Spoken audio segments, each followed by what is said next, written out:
la palabra de Dios son promesas incluso de Dios, ¿sí? No todos los proverbios son promesas, pero lo que nos está diciendo aquí es que es un libro de sabiduría. Y entonces, al final es palabra de Dios, o por principio de cuentas, es palabra de Dios. Y en la palabra de Dios, toda palabra de Dios es inspirada y es útil para nosotros, ¿ok? Y Proverbios, al llegar al capítulo 3, dice algo muy hermoso, y eso quiero que se les quede grabado. En medio de todo lo que vayamos a ver hoy es esto: fíate de Jehová, el versículo 5, de todo tu corazón. Reconócelo en todos tus caminos y Él enderezará tus veredas, dice el versículo 6. Y en la parte B del versículo 5, no te apoyes en tu propia prudencia. Nuestra propia prudencia es lo que nosotros creemos, no lo que Dios cree o desea, sino a veces lo que nosotros creemos. Y cuando somos jóvenes, tenemos unas ideas bien descabelladas, ¿no? Pero también tenemos una influencia muy grande, porque en el kinder, cuando ustedes empiezan la escuela, su mami los lleva de 9 a 12. Y si se dan cuenta, los kinders, ¿cómo son? ¿Cuántos niños hay? Si se dan cuenta, hay poquitos niños. Hay poquitos. Luego pasan a una primaria. Van de 8 a 12. Van más tiempo. ¿Y los niños cómo son? Igual, la misma cantidad que el kinder. No, son más grandes, pero todavía mami los lleva y los trae. Y cuando llegan a la secundaria, ¿qué ocurre? Van de 7 de la mañana a 1. Van más tiempo, pero también hay más niños. La población es mayor en una secundaria. Curiosamente, llegan a la preparatoria, los que están en la preparatoria, y aun cuando casi tienen el mismo horario que la secundaria, de 7 a 1, a 2, ¿qué es la diferencia? ¿Cómo está la población estudiantil? Es más, ¿verdad? Y aquí, y hasta en la secundaria te piden que vayan tus papás, y tus papás hablan todavía con la profesora. En el kinder todavía entramos hasta el salón por nuestros niños. En la primaria ya nos esperamos en la puerta. En la secundaria todavía los dejamos y hablamos con los profesores. Pero en la prepa, ¿qué ocurre? ¿Qué es lo primero que les dicen en la preparatoria? Hagan los documentos ustedes solos, ¿verdad?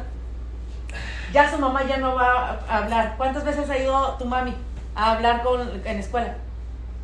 Nunca. Pregúntenme en el kinder. La maestra hasta me conocía, hasta soy amiga de las maestras, ¿no? Y en la preparatoria ya no los conocemos. ¿Por qué? Porque ustedes empiezan a ser grandes, empiezan a ser responsables. Y en este grado, si se dan cuenta, es como un embudo. Salen del seno familiar y va haciéndose más amplio el embudo, ¿sí? Más amplio. El mundo va creciendo, va haciéndose más amplio. Y entonces ustedes están más expuestos a opiniones de más personas. Cuando ustedes son de 2 años, de 3, lo que tu papá y tu mamá te digan, ahí se acabó el mundo. Y conforme van creciendo, el mundo se va haciendo más amplio para ustedes. Y las influencias son mayores. En un mundo caído en el que estamos, las influencias son negativas. ¿Sí? Y por eso, y en este momento de nuestra vida, viene la palabra de Dios. Nosotros como hijos de Dios, jóvenes hijos de Dios, Dios nos dice: fíate de Jehová de todo tu corazón y no te apoyes en tu propia prudencia. Y no voy a hablar de la locura de los jóvenes, porque también en los adultos hay locuras de adultos también, ¿sí? Por eso aquí no dice como de 14 a 16, no te apoyes en tu propia prudencia, dice la palabra de Dios, ¿sí? Porque a cualquier edad que nosotros estamos, siempre vamos a querer hacer, a veces, en un mundo caído, cosas que a Dios no le agradan, ¿sí? Entonces, fíjate de Jehová. Y por eso dice el 21, no se aparten estas cosas de tus ojos. ¿Y cuáles son? ¿De qué cosas hablamos? De la sabiduría, de la ciencia, de la inteligencia, de lo que antes está escrito. No se aparten de la palabra de Dios. Digan, en un mundo en el que todos te dicen lo que está bien hacer, La palabra de Dios dice que no te apartes de la ley. Sí, no te apartes de la verdad.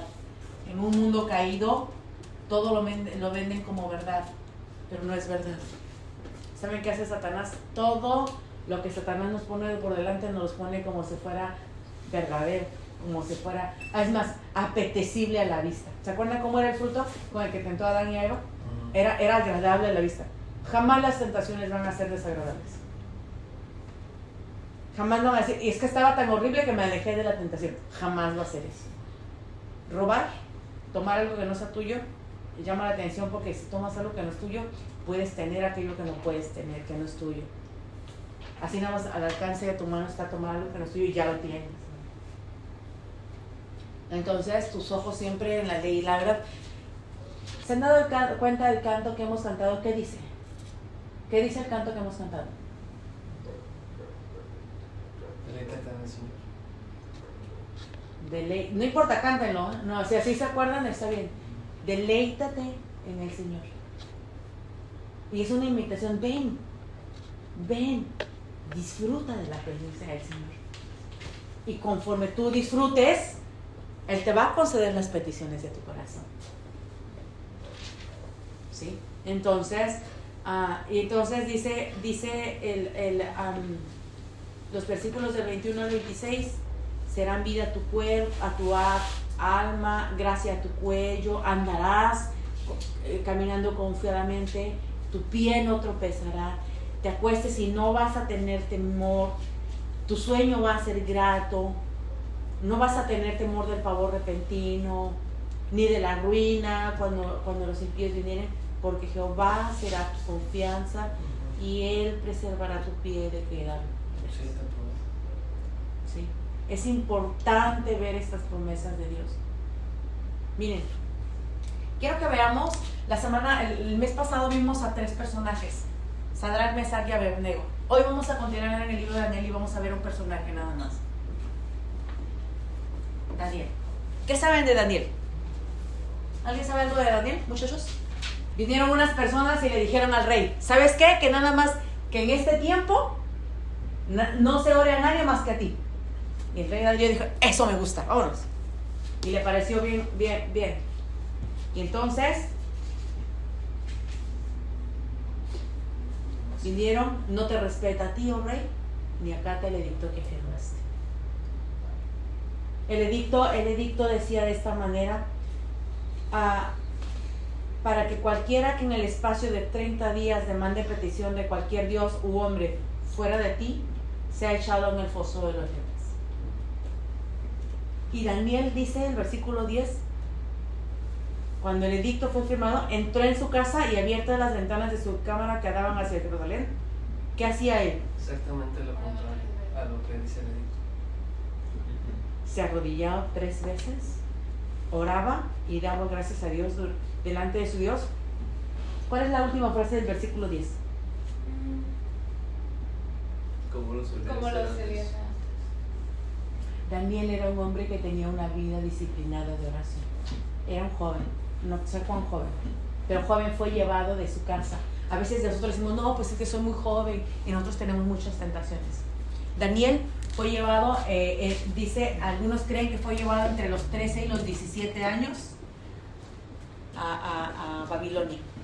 Fue arrancado de su familia, les decía el mes pasado con Belsasar, con Sadrach, Mesach y Abednego, fueron llevados siendo jóvenes de casas privilegiadas, jóvenes muy guapos, de buen ver, ¿sí? Príncipes o principales por lo menos, de familias importantes, y tenía más o menos esta edad. Fueron llevados y la primera prueba que ellos tuvieron fue que les pusieron delante de la mesa comida sacrificada a que se le ofrecía a los dioses, y ellos se la comían. Y Daniel propuso en su corazón, dice Daniel 1, no contaminarse con la comida del rey,